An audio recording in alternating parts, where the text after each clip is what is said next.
Anda menyaksikan Sinfo Dunia dengan sejumlah informasi dari mancanegara. Bersama saya Ayu Pratiwi, inilah Sinfo Dunia selengkapnya.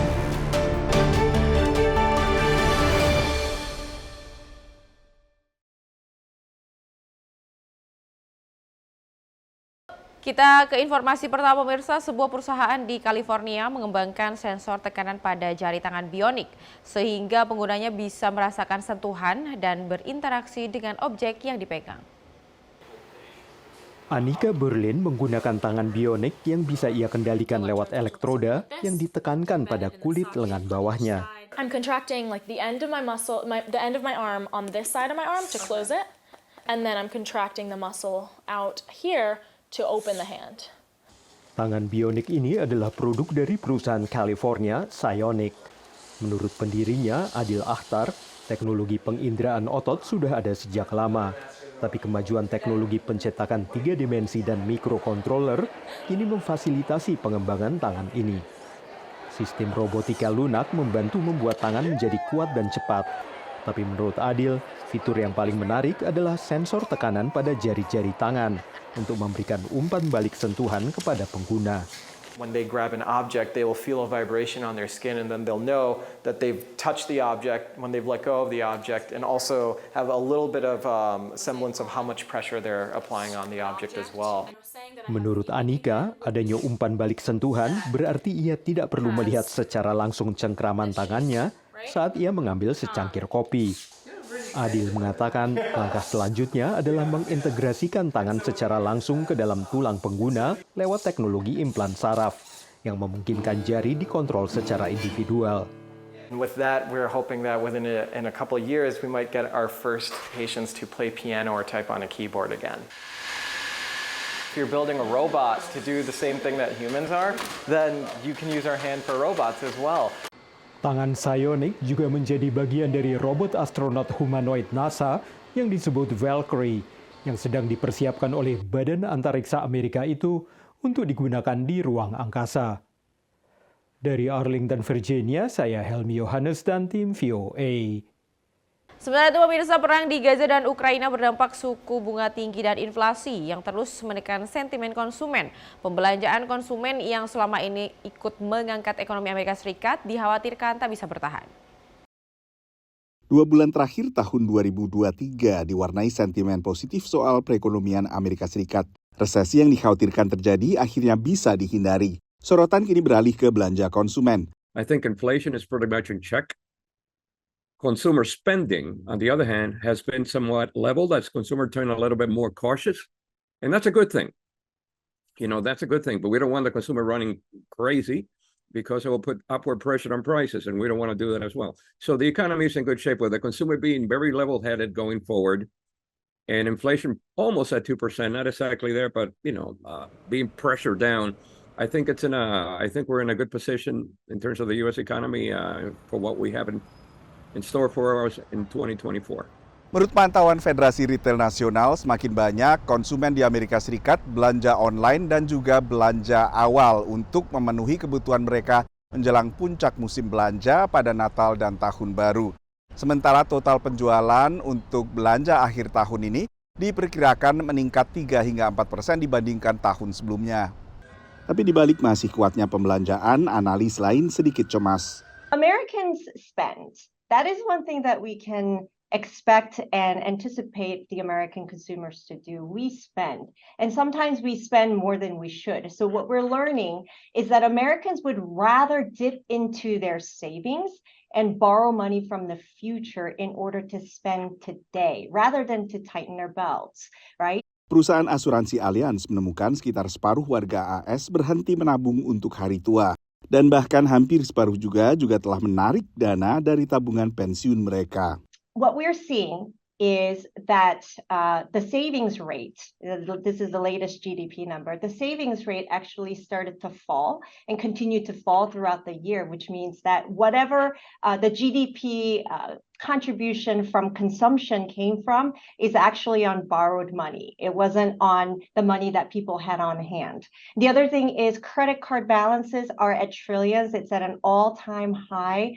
And the interest that balance is earning is higher than we've seen before. So this is over 20% of interest. So ominous, yes, because we are racking up debt. Ominous, yes, because our savings cushion is getting smaller and smaller. So, there are challenges coming in 2024, especially as we're expected rates to stay higher for longer. Sejumlah perusahaan keuangan termasuk Lending Club dan Secure Saves menemukan bahwa sekitar 60% warga AS hidup pas-pasan, alias gaji hanya cukup untuk bayar tagihan dan berbagai keperluan tanpa ada uang lebih untuk ditabung. Dari Washington DC, Nova Purwadi dan tim VOA. Pemirsa, kelompok negara kaya G7 mendorong larangan berlian yang ditambang di Rusia. Hal ini menyusul invasi Rusia ke Ukraina. Meski begitu, upaya menghentikan berlian Rusia masuk ke pasar global yang nilainya mencapai 87 miliar dolar per tahun dinilai bukan hal yang mudah.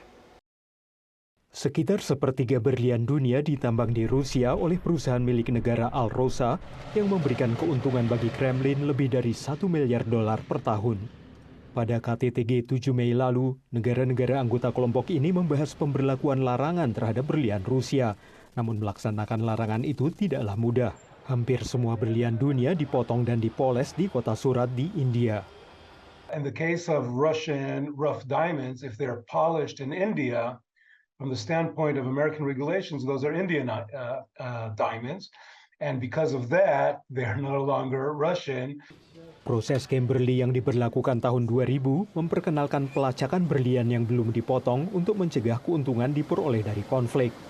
Namun ini tidak berlaku untuk berlian yang sudah dipoles dan sistem ini memiliki kelemahan. The question was, how does the Kimberley process address a parcel that will have rough diamonds from multiple origins? And the solution was, let's just put down mixed. So now if you have a parcel that is entirely Russian diamonds, but one diamond in it comes from another country, now it's a mixed parcel. Tidak semua pihak mendukung usulan larangan itu. Sebuah delegasi G7 berkunjung ke India belum lama ini untuk merintis kerjasama. Namun New Delhi bersikap skeptis. First of all, without Alrosa's production, they're going to be losing a third of the global production coming in. Secondly, they don't want to join the India in general does not want to join sanctions on Russia because their global politics are different than those of the United States and Europe.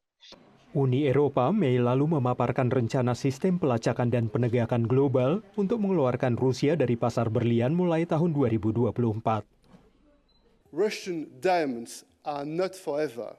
Menurut proposal Uni Eropa itu, berlian akan diterbitkan dengan sertifikat asal yang dilindungi blockchain dan dapat diperiksa di pusat-pusat perdagangan seperti di Antwerpen di Belgia. Namun sejumlah pihak khawatir sistem ini bisa menjadi bumerang. Probably they will not pass through Antwerp anymore. This large trade will just move to Dubai, and from Dubai to India or directly to India. Typically countries, yes, that will not and probably never impose sanctions on Russia. Para pemain industri lainnya mendorong sistem sertifikasi yang tidak terlalu mengandalkan basis teknologi dan kepercayaan, sehingga akan membuat tingkat kepatuhan menjadi lebih mudah bagi tambang-tambang berlian yang lebih kecil di wilayah seperti Republik Demokratik Kongo. Dari Arlington, Virginia, saya Helmi Yohanes dan tim VOA. Pemirsa, meski teknologi serba manual telah lama ditinggalkan, dengan adanya teknologi digital saat ini, masih banyak pelaku industri teknologi tetap berminat melihat asal mula beragam teknologi dan sebagian di antaranya kini bisa dilihat di Museum Teknologi Kuno di Washington.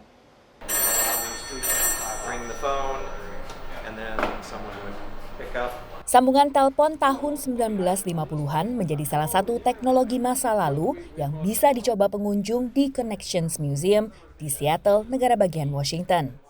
There are many other telephone museums. Most of them are just things on static display. You don't actually get to play with them and try them out.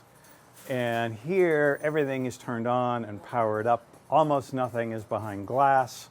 It's this very interactive, different kind of experience. Selain sekitar 200 telepon analog, ada juga perangkat mesin ketik kuno dan sistem switcher penyambung saluran telepon tempo dulu. Semuanya dirawat dan kadang harus dihidupkan kembali oleh 20-an relawan. Most of the volunteers who join us today have jobs in the tech industry where they spend their days sitting at a keyboard, typing stuff, and it's all sort of very virtual and intangible. And I think one of the deeply gratifying things about volunteering here is that this older technology is very physical and tangible. You can see parts moving, you can see the lights flashing. Sarah adalah salah satu relawan yang sehari-hari bekerja di perusahaan perangkat keras. 5 seconds. 4, 3, 2, now. When this part of the machine encounters trouble, it rings a bell and then lights some lamps to tell me what it's upset about. Perlu 5 tahun bagi Sarah untuk menyambung kembali sistem penyambungan telepon kuno yang telah dipensiunkan pada tahun 1980-an ini. At first with this machine there was a huge learning curve. And it wasn't for the faint of heart because there wasn't really a way in. You know, where if you know how to ride a bicycle, you could probably figure out how to ride a motorcycle because there's a similarity between the two things, right? But it was really tough to find similarities in this machine with anything else I'd previously worked on. And when I touched it, more often than not, I just got a shock. Karena risiko tersengat listrik inilah, tak semua artefak dan elektronik kuno di Connections Museum dibolehkan untuk disentuh pengunjung. Daerah metropolitan Seattle jadi tempat bermarkasnya banyak perusahaan teknologi ternama, mulai dari raksasa retail online Amazon hingga raksasa komputer Microsoft. Tapi di Connection Museum di Seattle, asal mula berbagai perangkat komunikasi bisa dilihat pengunjung, tak semuanya bisa dicoba kecuali oleh para relawan. Dari Seattle, Washington, saya Virginia Gunawan dan tim VOA. Terima kasih Anda masih bersama kami dalam Sinpo Dunia. Pemirsa, fentanyl dinilai lebih berbahaya dan menyebabkan kecanduan yang lebih parah daripada narkoba yang beredar. Meski sejumlah fasilitas perawatan di Amerika Serikat menawarkan solusi, namun ketergantungan pada fentanyl dinilai butuh lebih keras untuk bisa lebih lepas dari narkoba ini. Di usia 15 tahun, Mia mulai menyalahgunakan obat resep dokter. My parents were drug addicts. And my whole family was drug addicts, and it was accepted. It was social. It was almost expected, and it was like it was just the way of life. Sebelum menghirup fentanyl, Mia adalah pecandu metafentamin yang masih bisa beraktivitas. It takes you over. It's like you don't care about anything else but your next fix. You know, I had a nice car, and I had, you know, I had a home, and it's like lost all those things because all I cared about was my next fix. Dibandingkan narkoba lain, fentanyl lebih cepat keluar masuk sistem tubuh manusia dan efek berhenti secara tiba-tiba sangat berat bagi pecandu. After a while, people aren't using because they want to get high. People are using because the withdrawal symptoms are so severe to keep themselves from getting sick. And so because that half-life is so short, they have to use more and more often just to not get sick. Rasa sakit akibat berhenti memakai fentanyl membuat Thomas enggan dirawat. Your body aches, your muscle, every bone in your body aches, your muscles are cramping up, you're throwing up, it's beyond explaining. It's the worst feeling in the world. Di penjuru Amerika Serikat, Pusat Pengendalian dan Pencegahan Penyakit CDC memperkirakan ada sekitar 28.900 fasilitas rehabilitasi. Tak sedikit dari pusat rehabilitasi ini yang menarik biaya perawatan yang tak murah.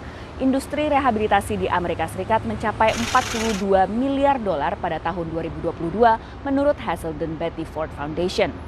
Menurut dokter, lepas dari fentanyl lebih sulit dibandingkan narkoba lainnya. With other opioids, prior to fentanyl, that switch could happen pretty easily within a day. There's be a little bit of suffering and a little bit of discomfort from the person making the switch, but I think it's only gotten harder because of some of the unique properties of fentanyl that kind of lingers in people's bodies.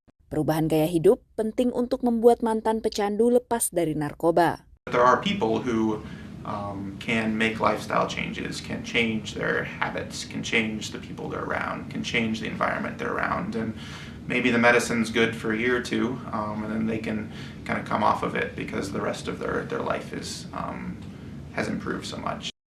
Institut Nasional Penyalahgunaan Narkoba mengestimasi laju penggunaan kembali pecandu opioid mencapai 40 hingga 60%. Dari Seattle, Washington, Virginia Gunawan dan tim VOA. Sementara itu pemirsa, para penjual buku di negara bagian Texas, Amerika Serikat menggugat perda baru yang mengharuskan mereka memberi peringkat semua buku yang mereka jual ke sekolah-sekolah. Book People, toko buku independen terbesar di Texas, merupakan pemasok buku ke sekolah-sekolah setempat. Namun, undang-undang baru negara bagian itu akan mempersulit hal tersebut. All book vendors have to read and rate all books sold in the past as well as in the future, based on a very subjective rating system that they have come up with for sexual relevance and sexual content. RISEC adalah bagian dari kelompok penjual buku yang menggugat perda di negara bagian Texas. Undang-undang ini telah digunakan untuk melarang ratusan buku pada tahun ajaran ini dari ruang kelas, perpustakaan, atau karena menunggu penyelidikan. Pendukung undang-undang ini termasuk kelompok Texas Values. We support the bill for a number of reasons, including the fact that it's truly about protecting the innocence of our children and empowering parents to decide what materials a child consumes rather than having a government school indoctrinate our kids. Texas Values mengatakan bahwa toko buku harus bertanggung jawab atas apa yang mereka jual ke sekolah-sekolah. One example is this book called Let's Talk About It that's been going around in public libraries and school libraries. This book is explicit and very graphic. However, it actually received an award for, I believe, youth excellence. And so it's very necessary for the vendors to be honest about whether or not these books are explicit or not. Siapa yang memutuskan apa yang kurang pantas adalah salah satu tantangan dalam menegakkan hukum. Pemilik toko buku Blue Willow mengatakan satu-satunya persyaratan untuk bekerja di toko buku adalah berusia 16 tahun, bukan dilatih untuk penilaian buku. What could be offensive to one staffer could be not offensive to another. So yes, and absolutely it would not be the same probably as another bookstore. Dalam gugatan toko buku terhadap undang-undang tersebut, Pengadilan Banding AS telah menjadwalkan sidang argumen lisan pada akhir November. Para penjual buku dijadwalkan akan menerima pedoman penilaian pada 1 Januari dan memiliki waktu hingga April untuk mematuhinya atau kehilangan hak mereka untuk menjual buku ke sekolah-sekolah. Menurut Lembaga Kebebasan Berekspresi PEN Amerika, dari tahun 2021 sampai 2022, Texas menjadi satu-satunya negara bagian dengan lebih dari 750 pelarangan buku. Disusul dengan negara bagian Florida dengan 500 pelarangan buku. Topik-topik yang dilarang antara lain adalah LGBT dan juga karakter non-kulit putih. Disusul dengan topik pubertas dan rasisme. Dari Washington DC, saya Rio Tuasikal dan tim VOA. Kita beralih ke informasi selanjutnya, pemirsa. Penggunaan teknologi kecerdasan buatan terus mengundang kontroversi. Tak hanya politisi yang terancam dipelintir rekaman suara atau videonya, tapi aktor dan juga penyanyi juga menjadi sasaran foto dan video tak senonoh yang sulit dibedakan dari konten yang tak direkayasa. Akhir Januari, pencarian di media sosial X yang dulu bernama Twitter dihentikan sementara bila yang dicari adalah postingan soal Taylor Swift. Alasannya banyak beredar foto deepfake alias palsu tapi mirip nyata bintang pop ini dalam bentuk tidak senonoh. The Taylor Swift case is a really ugly version of something that's been going on for several years. And the main targets have been women. And it's been used as a very unpleasant and quite a brutal form of victimizing women and exploiting their image. Penggunaan teknologi kecerdasan buatan atau AI untuk membuat pornografi deepfake mengundang kekhawatiran hingga ke Gedung Putih. we are alarmed by the reports of the circulation of images that you just laid out, false images to be more exact, and it is alarming. So while social media companies make their own independent decisions about content management, we believe they have an important role to play in enforcing their own rules to prevent the spread of misinformation and non-consensual intimate imagery of real people. Analis menilai regulasi saat ini masih sepotong-sepotong dan reaktif. In many cases at the moment, when we talk about malicious content, the way the platforms address it is they block it for certain regions, but there's a patchwork because of different cultural understandings around free speech. Merespons pertanyaan kantor berita Associated Press, X menegaskan bahwa media sosial ini melarang penyebaran gambar porno bila tidak konsensual atau sukarela diunggah. Meta, induk perusahaan Facebook, juga menegaskan telah mencopot postingan dengan muatan pornografi yang direkayasa lewat AI. Amerika Serikat dan Uni Eropa setidaknya telah memulai proses untuk meregulasi penggunaan AI. Yang dikhawatirkan adalah dengan semakin pesatnya perkembangan teknologi AI generatif, maka orang bisa semakin sulit membedakan antara video original dengan video yang telah direkayasa menggunakan AI. Untuk sementara, analis menilai pengguna awam masih bisa membedakan. If you're looking at a video on your phone and the image has been shrunk down, that's a real indicator that it may be a deep fake, because deep fake technology find it really hard to make high definition images. So they tend to work at quite low definition, which is why that screen gets shrunk. So that's the first indicator. And there are other things about our human faces that the deepfake technology finds quite hard to do. One thing that it's taken quite a long time to master is blinking. So poor quality deepfakes don't blink. Menurut pantauan analis, selebritas masih menjadi target utama pornografi menggunakan AI, tapi warga biasa juga berpotensi menjadi objek rekayasa dengan tujuan balas dendam. Dari Washington DC, Nova Purwadi dan tim VOA. Pemirsa, informasi tadi menjadi akhir perjumpaan kita kali ini. Tetaplah saksikan Simpo Dunia hanya di Simpo TV. Saya Ayu Pratiwi, mewakili gue yang bertugas mengucapkan terima kasih dan sampai jumpa.